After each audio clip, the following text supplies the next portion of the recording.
يسرني أن أرحب بكم في هذا المساء من مركز الشيخ إبراهيم، وأشكر الشيخ مي والمركز الشيخ إبراهيم على أنه هو أتاح هذه الفرصة بتقديم هذه السيدة وزيرة الخارجية السابقة في كوريا الجنوبية، والتي تولت العمل في وزارة الخارجية من سنة 2017 إلى 2021، وهي أول وزيرة خارجية في كوريا الجنوبية، كما أن هي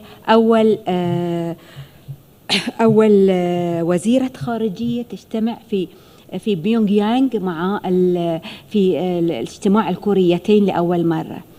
اسمحوا لي الآن أن أقدم الضيفة باللغة الإنجليزية. Her Excellency Kang Kyung-wha is a South Korean diplomat and politician who served as the first foreign minister of South Korea under President Moon Jae-in from 2017 to 2021, as well as the first woman nominated for and appointed to the post. She is also the first Korean woman to hold a high-level position in the United Nations. She is the first South Korean foreign minister to join the official South Korean delegation for the Inter-Korean Summit, as well as to visit Pyongyang, the North Korean capital. Your Excellency, the floor is yours. Thank you very much. Shukran. Your Excellency, Ambassador Haya, it's wonderful to see you again. We've met last time in 2006-2007 when she was President of the General Assembly, and I had just joined the UN system as the Deputy High Commissioner for Human Rights, and also the first year of our very own Secretary General Pan Ki-moon. His first year as Secretary General was served with Ambassador Haya serving as the GA president. So wonderful to see you and to hear that wonderful introduction from you. Thank you, the Sheikh Ibrahim Center. Thank you, Sheikha Mai, for this invitation to speak in this wonderful room. I'm truly honored to be speaking here. I visited here in December 2020, two years ago, as Minister of Foreign Affairs. A very brief visit, but even then I was so impressed with the center, with the leadership and the vision that Sheikh Mai was providing this establishment. And when she invited me at the time to come and speak, I said, yes, I will at the earliest opportunity. But it has taken me 2 years to come back, but truly grateful for this opportunity today. But before I begin, I have to express my deep solidarity with the people of Turkey, Syria, and the neighboring countries who are suffering from this devastating earthquake that hit Syria, not once, but Turkey, but of course very close to the Syrian border, not once, but twice. And I've been stuck on the television set all my free hours today. I think we all feel a great deal of solidarity, but me in particular, because I had the opportunity to visit Gaziantep, where the UN does cross-border humanitarian convoy assistance to the people in northern part of Syria, because it's so difficult to deliver humanitarian assistance inside the country. The UN does it cross-border from Turkey, and I believe that that's been going on until today. But the devastation is just so widespread and deep. I can only wish the very best efforts, the rescue and search, but also in the recovery, and the very best support from all of the international community in support of the authorities that are dealing with this. In thinking about what to speak about in this forum, yes, I can speak about South Korea's foreign policy. I can speak about South Korea's policy vis-a-vis North Korea, which is, I think, the most topic that foreign policy experts would be interested in. And I do that in think tanks and foreign policy research institutions. But here it's such it's a culture center. It's a research center. It's where people's minds meet to talk about issues that are relevant not just to my country, but to all countries. And so I thought, let me talk about women's leadership, because it is a topic that has been an issue, a commitment of mine throughout my entire career in public service, both inside in Korea as well as at the United Nations. And it is also an issue I know that is very to Sheikha Mai and the center, and also to Bahrain, because I do know that Bahrain has been a model among the countries in this region when it comes to pushing for women's in leadership positions. So with that, I'd like to start off this talk with a photo, one of my favorite photos from my time as foreign minister. So you see a woman surrounded, and that's me, surrounded by 200 or so men marching together. And it doesn't show very clearly on the photo. Oh, it does. It's a very snowy day. It's a cold December day in Seoul. And it looks like we're very solemn, and it looks like we're going to a funeral or something. It is not a funeral. It is, we are marching towards our national cemetery to pay homage to our fallen heroes, our national heroes. And this is what we do at the beginning of a week of annual consultations, where we bring all of our ambassadors, all of our mission chiefs from all over the world for a week-long meeting at headquarters to discuss our foreign policy strategy. And this was a December morning, and we start off the week, Monday morning, by all together going to the National Cemetery and paying homage to our national fallen heroes. And so this is a scene from that early morning day, and it just so happens that snow began to fall. It didn't fall, but just as we were marching toward the burning urn, it snowed very heavily, as you can see. And I always think snow is a sign of blessing from the heavens. So I had this feeling of heaven blessing our ministry, our foreign policy efforts, our ambassadors overseas. It's quite an exceptional scene for a woman at the middle, leading a pack of very accomplished professional men, ambassadors, consular generals from all over the world. But it has happened. And it happened because I think of three things. For me, I think, my experience prepared me for this very tough job. But that was not what brought me there. I didn't put myself there. It was the president who decided she has what it takes to serve in this position in my administration. President Moon had the courage to put a woman for the first time in the whole history of this republic. So I became the first and the 38th foreign minister of the Republic of Korea. So his decision was critical. And of course, there were decades of progress for women's rights and gender equality in the country in the lead up to that appointment. We still have a long ways to go. Women being a foreign minister is not the end of the story. It's just one part of a very long story that still evolves. There's still a long ways to go in terms of gender equality and women's leadership in Korea. So the next slides will give you a sense of that reality. The third slide shows all the countries of the OECD, about 30 or so, I think, and Korea ranks very last. As you can see, we're the 29th at the bottom when it comes to the role and influence of women in the workforce. Closer look in the next slides, which come from the World Economic Forum, the think tank that runs the Davos meetings every year. And it publishes every year an index of how countries rank in terms of gender equality. And here you see the Korea ranks 99th out of, I think, 130 or some countries. I think Bahrain is even lower.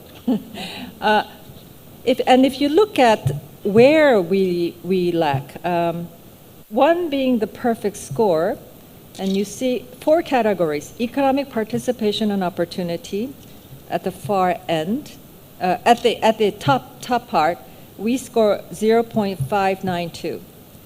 When it comes to educational attainment, we score 0.976, near 1. Perfect score, perfect gender equality being 1. So when it comes to educational equipment, men, women, girls, and boys are equal. When it comes to health and survival, health services, welfare provisions, again, 0.976, fairly a good score. But when it comes to the last category, political empowerment, 0.212, very, very low. The dotted line shows the global average. So this is not just Korea. When you look at globally, this is where women really are falling behind, is political empowerment. And I think Bahrain has a similar square that is slanted toward educational attainment and very low score on the political empowerment index. Closer look, some of the scores that I would like to point out, the red lines show the huge gap in earning. Men earn, was it $56,000 annually? Women only $27,000. A huge pay gap. This is average, not about equal pay for equal work, but pay in general. And again, women in management positions, decision-making positions, again, only 16.27% women, and 83.73% men, and more so pronounced when it comes to political empowerment. In the next slide, if you look at women in parliament, we are only 18.60%. We're stuck there. It just doesn't get any better from election to election.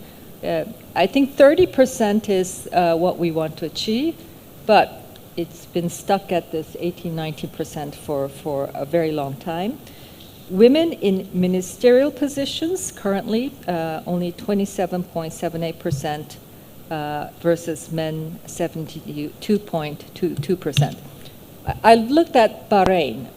You have 4 women in 24 ministerial positions, much better than currently in Korea, which is only 2 women in 18 ministerial positions. So, but I think both situations are certainly unsatisfactory. That's the current reality. How do we get here? And I'd like us to take a few steps back, a couple of decades, and start from 1995. And that is a big year for women, and that was the 4th United Nations World Conference for Women in Beijing. And this was a milestone for many, many reasons, but it brought about a paradigm shift in thinking about women's place in society. Previous conferences, the first one in Mexico City in 1975, was about women in development. And the idea was societies are developing. Women are lagging behind. So how do you bring women to join this development? The problem was with the women. We needed to develop women. That was the frame. The next 2 conferences, the second and third in Copenhagen and Kenya in 1980 and 1985, the big term there was women's empowerment. How do you empower, how do you enable women to join society's development track? Again, pretty much focusing on women, the problem to solve. Beijing changed that, turned the paradigm around and said, this is not about women, this is about society as a whole. This is about promoting gender equality, equality between men and women. And to do that, you needed to mainstream the gender dimension in all policymaking. We also know the famous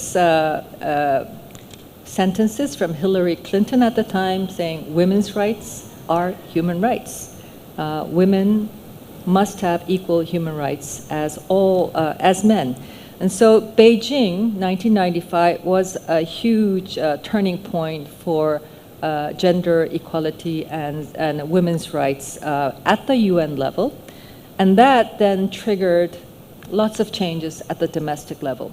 Many countries took what came out of Beijing, the Beijing Declaration and Platform for Action, which is a huge document, and it's still very relevant, and nothing has replaced it yet. It identified 12 critical areas where government societies needed to push for gender equality. In my country, for example, after Beijing, there was huge changes made, both in terms of the legislation and also in terms of the government structure in dealing with gender issues. For example, in 1994, leading up to Beijing, we adopted the first act on sexual violence. In 1995, we adopted a framework act on women's development. 1997, we adopted an act to prevent domestic violence and to protect victims. 1999, we adopted an amendment to the Act on Equal Employment. So a series of very key legislation being adopted post-Beijing. Government structure also changed to be more effective. Just after Beijing, we established a presidential commission on women's affairs directly under the president's office. We adopted the first national policy on women, and this has been renewed every 5 years. And in 2001, the Presidential Commission was upgraded to a fully fledged Ministry of Gender Equality.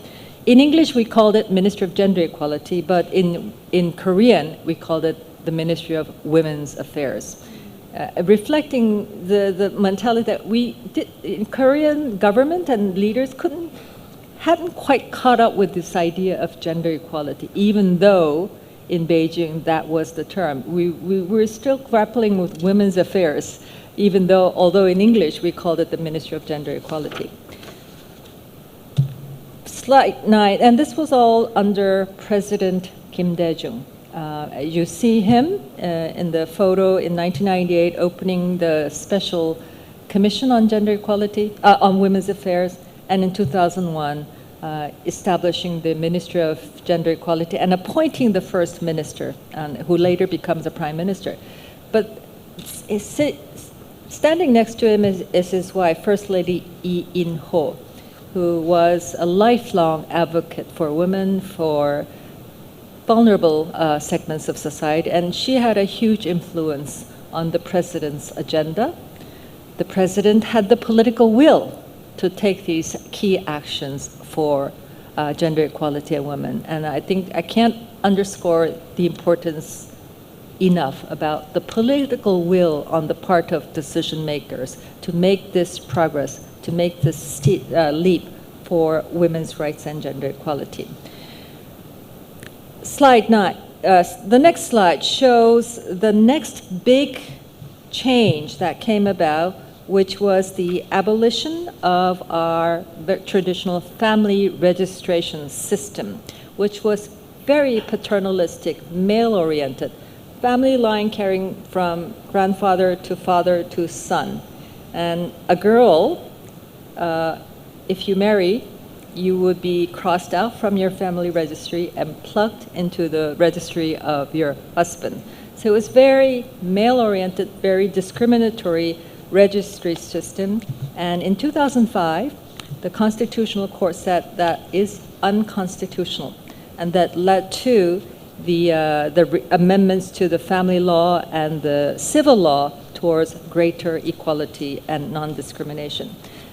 The slide on the left side show huge oppositions to this change from the conservative segments of society. In particular, if you see this gentleman in the traditional hat, he represents the very traditional Confucian school of social teaching, of morality, and still exists in our country today, and still a force to keep things as were, and in fact to go back to things as they were prior to all these changes.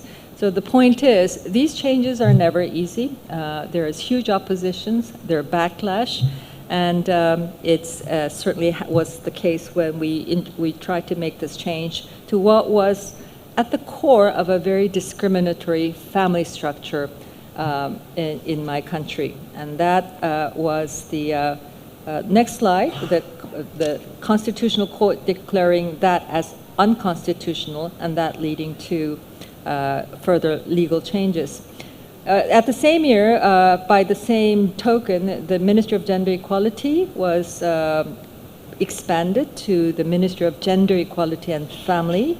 2014, we enacted a framework on gender equality. So finally, we've caught up with the term. The 1995 Framework Act on Women's Development has now been strengthened to Framework Act on Gender Equality. And finally, you see that the policymakers have caught on with this concept of gender equality. And in 2015, the first national policy plan on gender equality was introduced, and this is now being renewed every 5 years. There are lesser tools, but equally important tools introduced. For example, we now have a gender impact assessment that is made to every policy, and that was introduced in 2005. Gender responsive budgeting, government budget have to have this dimension. And then most lately in 2015, gender specific data collection that was introduced in 2015. So occasionally we would introduce these new tools to further strengthen the gender mainstream aspect of government policy and legislation. More recently, in 2018, as many countries, the country was swept up by the Me Too movement. We had some high-profile cases in the military, in the prosecution service, and that led to very energized women's rights movement. Women's rights movement has sort of quieted down after all of these legislative wins, but the Me Too movement that highlighted how sexual violence still existed very much in society, that really energized the women's movement. But if you look at it also triggered a great deal of backlash against women. Now, men were now calling for, it's now men being discriminated, so forget about feminism, forget about women's rights, disband all the women's group, disband the Ministry of Gender Equality, and men now deserve more attention. So there's now this tension between the feminist movement and the very strident anti-feminist movement in my country. And that has also affected the presidential election last year. A lot of the votes, the young men vote, went for candidates that were very antithetical and hostile to the women's movement. So the point is, these changes, societal redirection is never straightforward. There's ups and downs, there's 2 steps forwards and then 1 step backwards. But as these movements make their progress regress. Still in daily life, women are coming up, women are making their mark, and women are rising to leaders of positions of visible leadership. And this, I think, more so during the COVID-19 crisis. I think COVID crisis was, of course, a world shock. Nobody was prepared for this. Nobody expected this. And when it struck, nobody knew how this new virus was going to evolve. But it also gave us some shining examples of women's leadership. Capable women put on the spot under tremendous pressure, but having to deliver. And we had a wonderful woman leader in the person of Kang Kyung-wha. She was our director of disease control. She was serving in this position, and when the virus struck, Korea was one of the first countries to be struck after China. And she stepped up to the plate with such professionalism and such calm. She is the face of our very successful COVID-19 response. She, first of all, saw the need for test kits. So she single-handedly gathered all the research institutes very early on and said, we need test kits. We are going to fast-track the approval process, but you develop the chemical ingredients that will let us do the PCR test to determine whether you had it or don't have it. And in fact, Korea, I think, was the first, if not one of the first, that developed the test kits.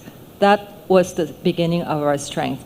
And then she went up to the media every day at 2 o'clock. She would brief the country about what was happening, how many cases we had, how many deaths we had, how many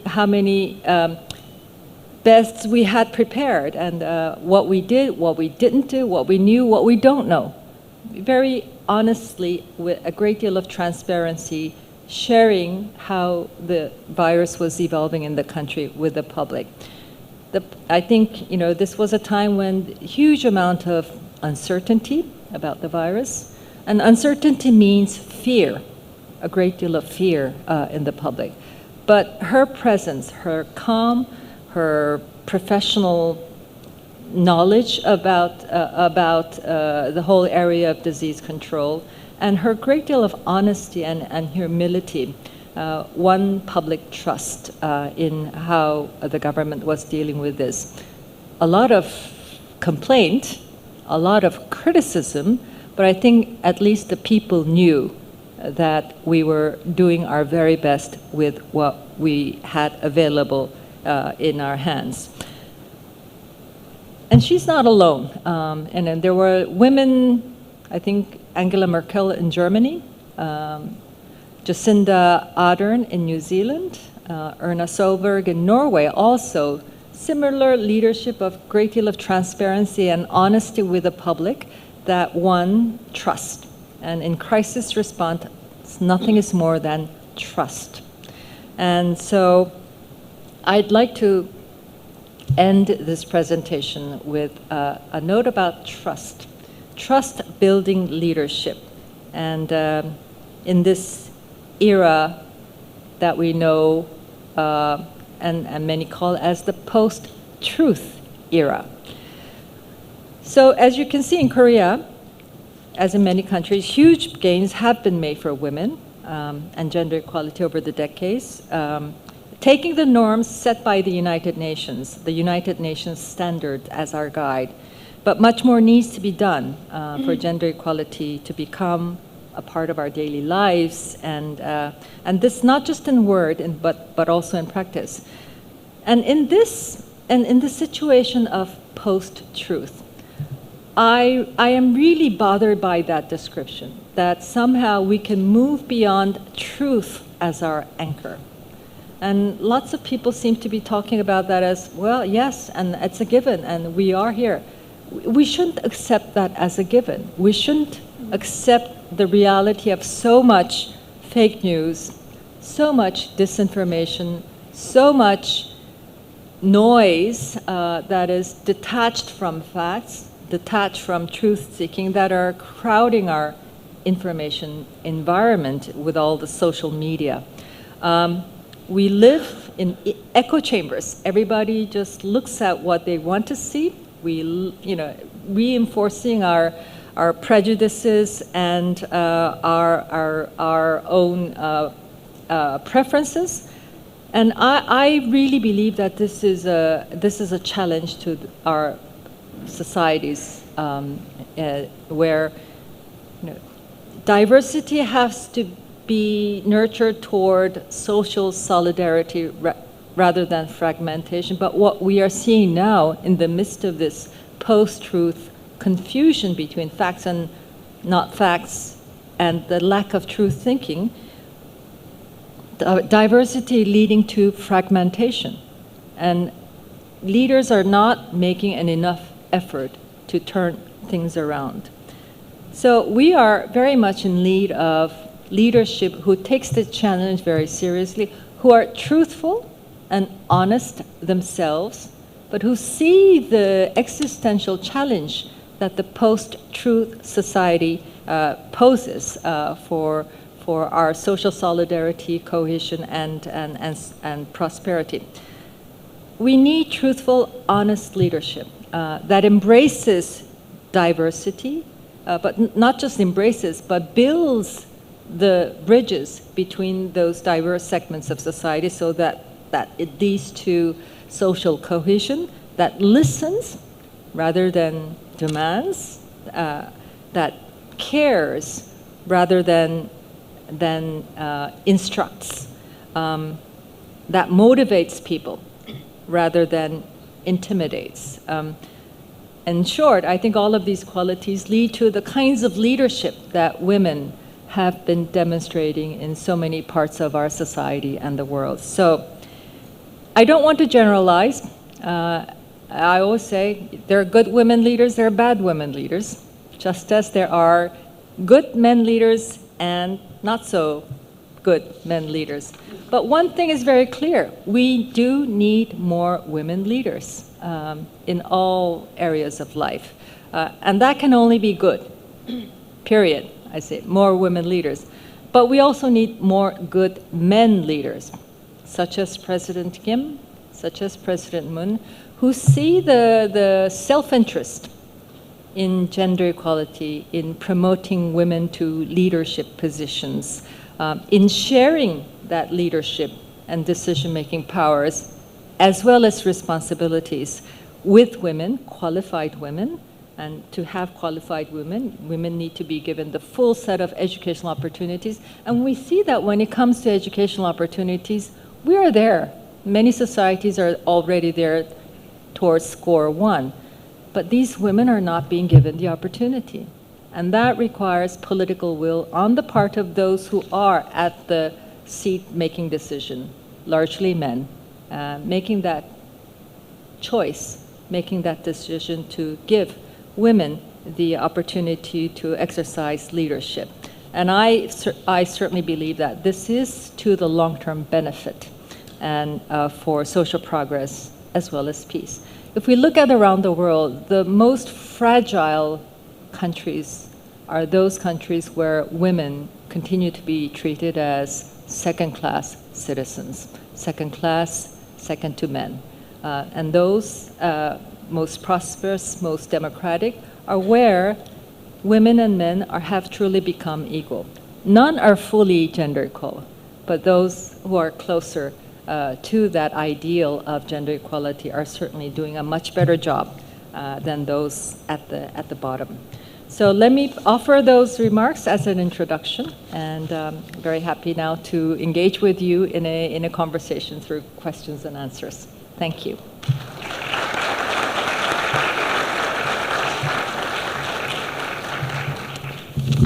So thank you, Your Excellency, to share with us your experience. And I don't think that there is a much difference between Korea and our area and the Middle East. We have the same problem, and I think we can also benefit from your experience and from everybody's experience, that we have to just fight some kind of culture which prevents women from working as a normal person, not to just say that we have to be equal. We are not fighting to be equal. We are fighting to be as a human being working in the society. If we are good, we have to take our position as the law give man, give us, give women, and we need to have a patience, and I think we are going in the correct way. So if you have any question or any comments, please, you are welcome. Please. Mrs. Ex-Foreign Minister, hopefully the next Foreign Minister. And we thank you for coming, and thank Marcus Sheikh Ibrahim and Sheikh Hamay for this opportunity. My question is, I mean, we benefited a great deal from your talk, is what about industry in Korea? Because we are very impressed. And did you start from zero, from 10%, 20%? Because this is also something we are very interested in this part of the world. And thank you. You're meaning the business sector, business industry. Yes, yeah. I think that's where one area where women continue to be invisible in decision-making positions. In the public sector, the government can issue decrees, regulations that force public entities, for example, to place 30% women in advisory commissions, for example. So there are certain things that public entities need to meet to promote women in the ministry. Public entities, for example, need to establish daycare center for women workers with children.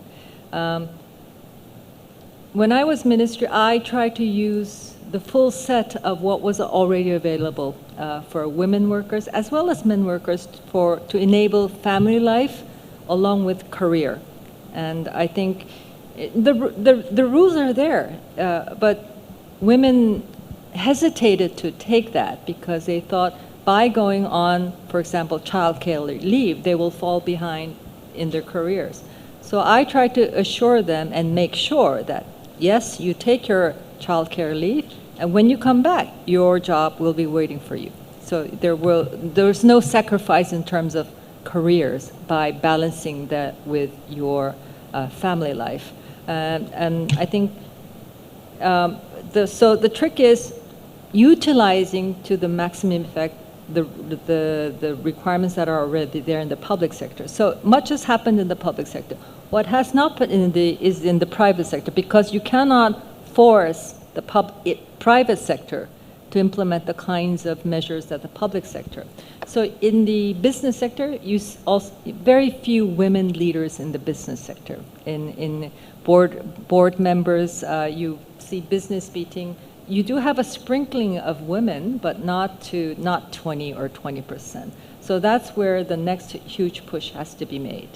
And even though women are the majority of graduates in doctors and business schools and name it, all professional schools, lawyers.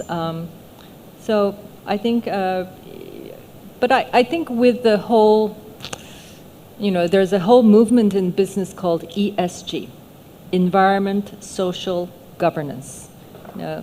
Running your business to be responsive to the social values that you are working to, human rights, labor rights, and there the full gender equality is a key element. So I believe that the ESG movement and many big corporate entities in Korea have signed on to this, Samsung, SK, and you name it. I'm expecting to see some visible changes in the business industry sector as well.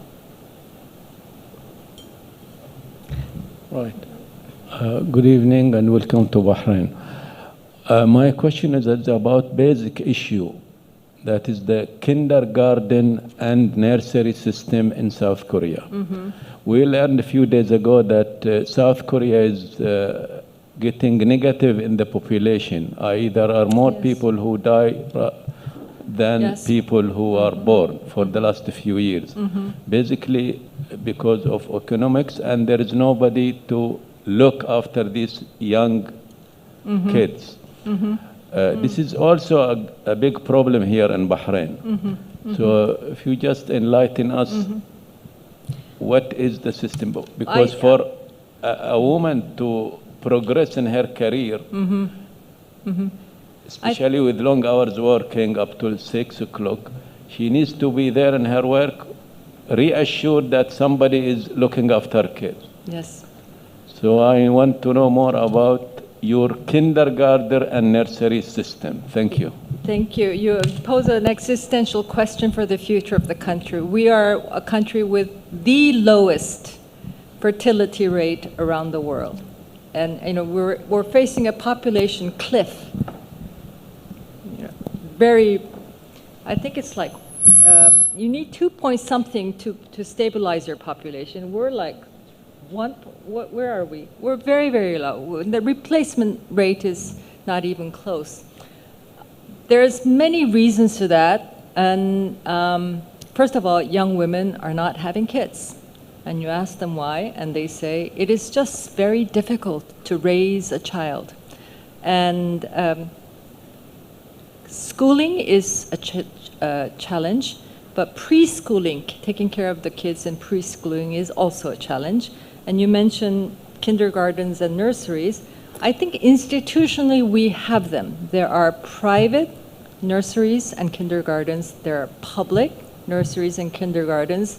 And young women, all the young women who work that I know, send their young kids to these nurseries or kindergartens while they are working.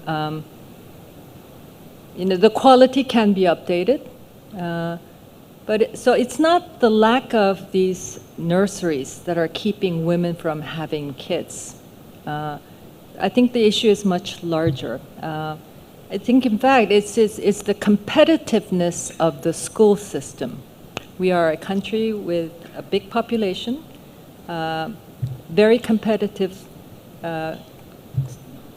educational curriculum that ultimately makes you a success or a failure at college entrance time. And if you make it to a top college, you're almost guaranteed for a lifetime. If you don't, you struggle, or you do it again and again. So it's a very competitive education system. And so I think the problem is with the regular schooling system rather than the preschool nurseries and daycare centers. It's, governments have grappled with this idea to make the education curriculum from elementary, secondary, and tertiary school to be more wholesome growth of the individual child as an individual being, and not entirely geared towards the college entrance examination. Governments have tried, but I don't think no government can claim victory in this regard. The current government is also introducing some changes to that. But on the other hand, despite this very competitive education system that you would think makes a few a success and the rest a failure, we have these generations of young people who have found their own ways to be successful in life, and you see that in our very popular cultural content, whether it's pop songs or dramas or films and even in classical music. So I am encouraged more by what the young generation of the country are doing for themselves rather than anything that the government is doing. But that doesn't solve the issue of the low fertility rate. So your question is an existential question for the country and for the leadership of the country, for me as well. But we still have not found the right answer to this. Some will claim, as some of my friends will say, with a country with a small landmass, like we are one of the most popular, dense country in the world, 50 million in a small peninsula. In fact, for South Korea, just half the peninsula. So in the longer term, it makes sense that our population shrinks. Some will argue that. But getting from there, 50 million, to an appropriate size for a small land is going to be hugely disruptive, because in the meanwhile, you will have a very big elderly population to take care of by a very small, younger, productive population. So going from here to there will be huge challenge. And I don't know how that's going to be managed, but that's one logic that some population specialists are also arguing. Good evening, Dr. Kang, Yes. the former Minister of Foreign Affairs. Welcome to Bahrain, and thank you for being here today. And thanks to Sheikh Ibrahim Center for Culture and Research for giving us the opportunity to meet you in person and talk to you about this important subject. Now, as you know, you worked as a politician and a diplomat for a long time. And there is many obstacles and issues faces the woman in this field precisely. Me as an in-house lawyer, I had many difficulties to reach some certain cases or some certain level of awareness in some positions, as you know. So what is your advice that you can give to the young youth ladies that can motivate us, that can give us the push to go further and to hold a leading position in the GCC or even in Europe, in any other country? And I want to add one more thing. I recently graduated from business school in addition to law school, and my research was about women empowerment in Bahrain. I want to highlight that in Bahrain there is a huge jump and there is a huge empowerment than before. And that's because of giving the position to leaders such as, for example, Sheikh May, such an example, a role model for the women in Bahrain. So what is it in Korea, how it's going now? Thank you. Well, first of all, the advice, you have to be good at what you do, first of all. You have to, you have to earn the respect of your peers, of your underlings, of your boss, that you deliver exceptional performance. I always think of leadership as something that naturally flows when you are good at what you do and trusted by and respected by others. You don't become a leader because you want to become a leader. You become a leader by being good at what you do. So that's the first thing. And also then, not to be shy. I think women, I don't like to undersell ourselves. Men oversell. Men have no qualms about, playing at the margins of facts and saying, they may not have the full qualification, but if they're just enough there, they'll say, oh, I have it, I qualify. Me included, women, we never say I fully qualify unless I am fully qualified. So we tend to shy away from fully representing, telling the full story. So don't be shy. Tell with confidence your story to the fullest extent. I think Minister Mai and myself, we both benefit from that political will on the part of our leaders to put women in these positions. I was foreign minister because President Moon was not hesitant about putting a woman in this position. I think that shocked a lot of people. I got a lot of resistance from men, but thankfully, I was able to perform. Once I got the position, I think I performed. And so live up to the expectations of my president, but also to, met the aspirations of young women in the ministry. The ministry is now over 50% women at the junior ranks. But at the senior ranks, even though I try really hard to promote women, when it's equal merit, I made the push for women in senior positions in the ministry. But even still, after nearly 4 years of trying that, there was not a single woman deputy minister when I left. So at my retirement ceremony, the photos that I had looked at afterwards, I'm still surrounded by all men. about 15 men, all deputy minister were men. Since then, we now have a deputy minister of women. We have many at the lower ranks. So there's a natural evolution toward more women. I try to accelerate that, to promote that.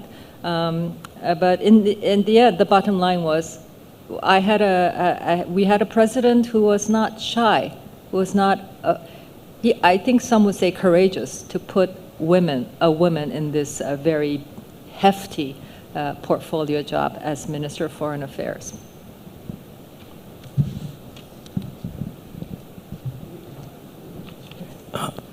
Thank you, Your Excellency, for being with us here in Bahrain.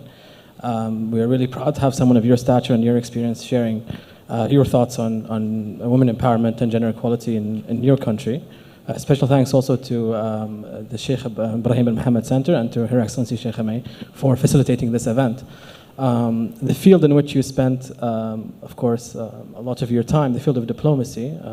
I work for the Ministry of Foreign Affairs myself here in Bahrain.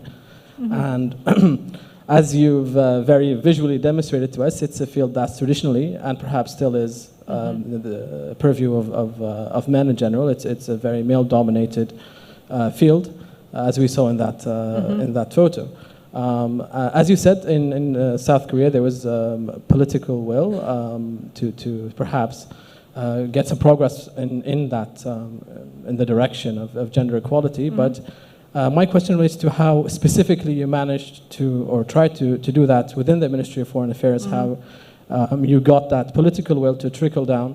As you said, you managed to increase the number of junior diplomats to 50%, which is also something that we've recently managed to achieve in Bahrain. But from your experience, how did that work? How did you get more women in diplomacy? Especially, I mean, this is a field where specific challenges face women as well.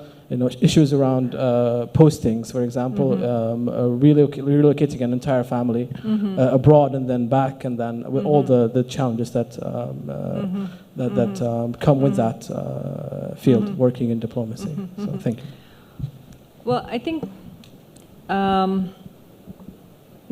personnel management is a big part of running a big organization, and the foreign ministry is certainly that, and managing a workforce that is spread out all over the world is even more difficult. But in the past, because when there were so few women, women, I think, got special treatment. They didn't put women in hardship positions, for example. Maybe men leaders thought that women were too vulnerable, too weak, too soft to serve in hardship positions. That is no longer. We can't afford to do that. Our workforce is more than half women, so there's no discrimination, if I will put it that way. Yes, you have couples in the ministry, and I think there's, to the extent we can, we have tried to place them either in the same mission or at least missions that are close, so that at least they can see them, each other on weekends. So there's that kind of consideration. But as I said, my key tool in this was making sure we use all the rules, all the tools available for a work-life balance. that enables women to raise kids, take care of their family, and enjoy their career at the same time. These are not new rules. These are not new tools. They're there, but they were just not being taken care of. They've taken advantage of by women. They thought, okay, I know I can go on child leave, but if I do, my boss will not like it, so I will not take it. And if I do, my job will not be there anymore when I come back. So it was there, but women were not taking advantage of it. Not only women, now men can go on child care leave, so I encourage that as well. And so it makes a huge difference for women professionals to know that you can take this and be assured that your career will not be disrupted. So by practice after practice after practice, I try to assure them of that. The other thing, and this is not a happy story, but the issue of sexual harassment was a persistent problem, mostly in foreign missions, where the ambassador is king. He has his fiefdom. And what went on in these missions was pretty much neglected, if I may put it that way, even though there were now rules that said these are prohibited, these need to be investigated and disciplined. So I made sure that every case brought to my attention was thoroughly investigated, properly disciplined, and the victim protected. Before, the victims would not report because they felt nothing would come out of it. I would only be the victim of a secondary discrimination damage. So case by case, I try to demonstrate this is a serious issue of lack of professionalism in the ministry. This shouldn't happen anywhere in the ministry. So I try to establish a system whereby victims could report anonymously, confidentially. It would be dealt with in strict confidence, but the case would see a closure in terms of the appropriate disciplinary action taken against the perpetrator if proven. And I have to say, I dealt with these cases to the very end of my term, right? So it's not easy to deal with, but unless you, at the top, as the leader of this ministry, you show that you are going to deal with this every case seriously, it's not going to go away. And I was frustrated that it wouldn't go away to the very end of my term, but the people working with me on this assured me that the cases continue to be reported because the victims now feel assured that they would be protected and that their cases would be fully heard and investigated. And that wasn't there before. So, this is not, and it was not certainly the more pleasant part of doing my job, but it's something that I thought I had to do and deal with. So, there are other more things that I try to institute, to bring about this culture of gender equality, men and women as equal professionals, respectful of each other. And I'm hoping that some of that legacy continues after my departure. But as I said, progress is always 2 steps forward, 1 step backward, ups and downs, and this is the nature of things. Good evening, everybody. First of all, I would like to thank Sheikh May for giving us the opportunity to meet you. And my question for you, in my opinion, productivity and innovation is the biggest hurdle that are problems facing nations. But how can the culture of inclusion of women, and diversity help in solving the problem? That's my question. Well, I think diversity, or let's say, how can women, in the workplace, how do they perform? Do they give more productivity? Are they more creative? Or what is your experience? Well, I guess it it depends on the kinds of work. Is it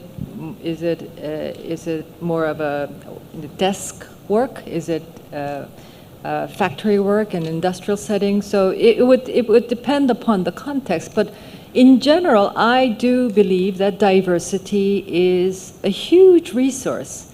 The more diverse set of skills that you bring to the table, that is going to lead to a better solution. And better solutions mean better productivity. And men and women, certainly different, bring different ways of thinking, different ways of handling problems and issues. And you bring that together, that can only lead to a better solution and situation than only men working and only women working. So a diverse workforce, gender-wise, ethnic-wise, nationality-wise, is basically a good thing. And then that's certainly proven from my experience in the United States. When you work in the UN system, it's a multinational setting. For example, my immediate assistant is a young Moroccan lady. My next assistant is a young gentleman from Somalia. My scheduling officer is a young woman from Indonesia. So my immediate boss is a man from the UK. So you are in a situation of great diversity. And that can be a headache because you don't share the cultural codes. There's a huge potential for misunderstanding and mistrust, and that you always have to be careful for that. But in the end, because you bring a lot of diversity, diverse ways of thinking, the solution, I think, is always more solid and more sustainable. And that is the whole UN. Hello. Thank you, Your Excellency, for sharing your exceptional experience with us. And I think it's sad that at the 21st century, we're still saying first female Minister of Foreign Affairs, first female Prime Minister. In my country, in Lebanon, we have the first Minister of Internal Affairs, first female. It's sad. We should, I think, go past that. Mm-hmm. That's been said. I have I did my research. I did my doctoral dissertation in leadership with the focus on underrepresentation of women in the STEM field, science, technology, engineering, and mathematics. Yes. And I took this conversation backward a little, and not in the workforce or collegial level. I did it in the schools for K to 12. And what you see in school as basic education is scary between the discrepancy in education and the inherent biases that even kids have between male and female. They think, oh, it's a politician, that should not be a woman, that should be a man.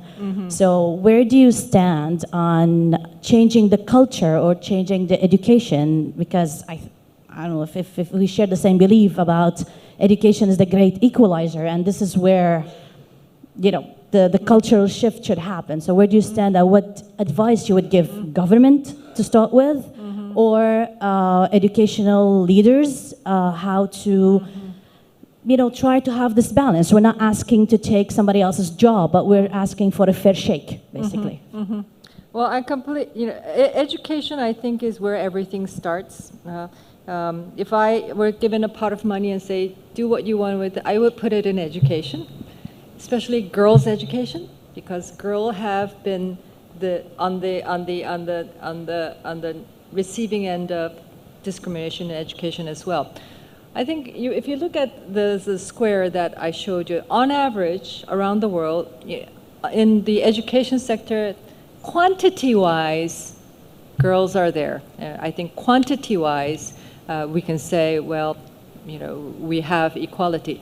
But it's the quality of the education that has to really mainstream this idea of the equality between girls and boys and men and women. And there, I'm assuming we are long off from the kinds of content education that we would like to give to our young children.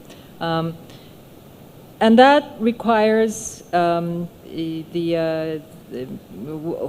whatever level, at the teacher's level, at the schoolmaster's level, at the education minister's level, at the presidential level, at all levels that really do see the it's the schools where you're nurturing your next generation of your workforce and your leaders, and that's certainly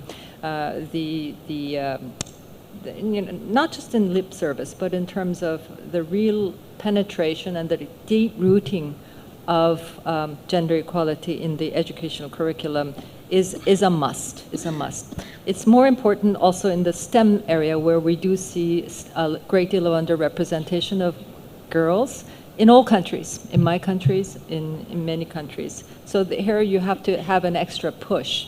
And I have to say, I was greatly admiring Sheikh Amai for linking up with CERN, of all places, because, as you know, CERN is one of the most world-famous state-of-the-art research institutions when it comes to physics.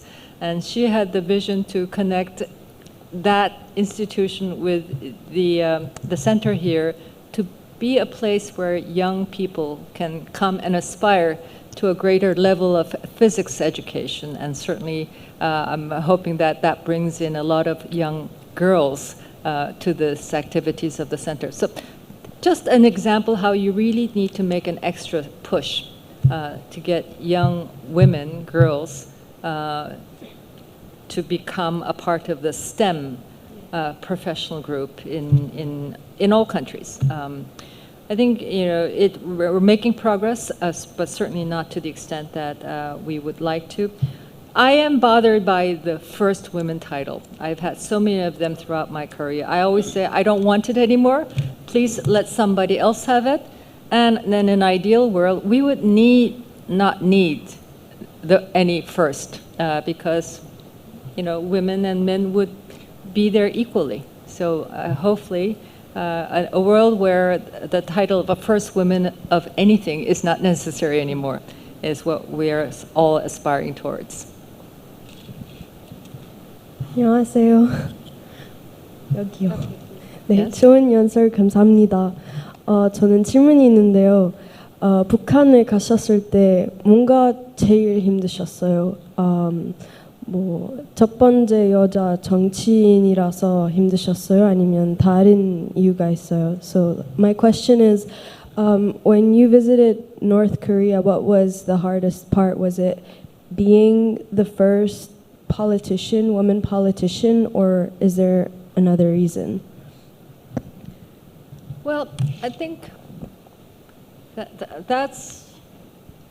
I've never had received that question. It's a very, very unique question, but thank you. It makes me think. I was part of the delegation, the president's delegation, to Pyongyang to have a second summit meeting with the North Korean leader. I wasn't the only one. There was the Minister of Transportation and Construction, also a good friend. So it was. We're all very excited, of course, about being in North Korea for the first time. For me personally, what was most difficult was being unable to connect with the everyday North Korean public. We were very much in a cocoon as an official delegation, sealed off from the North Korean people. They were lined up to welcome us. There was a welcoming crowd, but it was all managed. There was no spontaneity to our interaction with the North Korean people, and I that was hard. That was hard.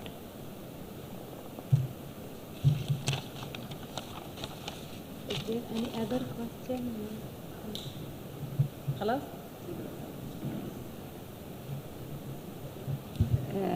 Shukran lakum. Thank you very much, Your Excellency.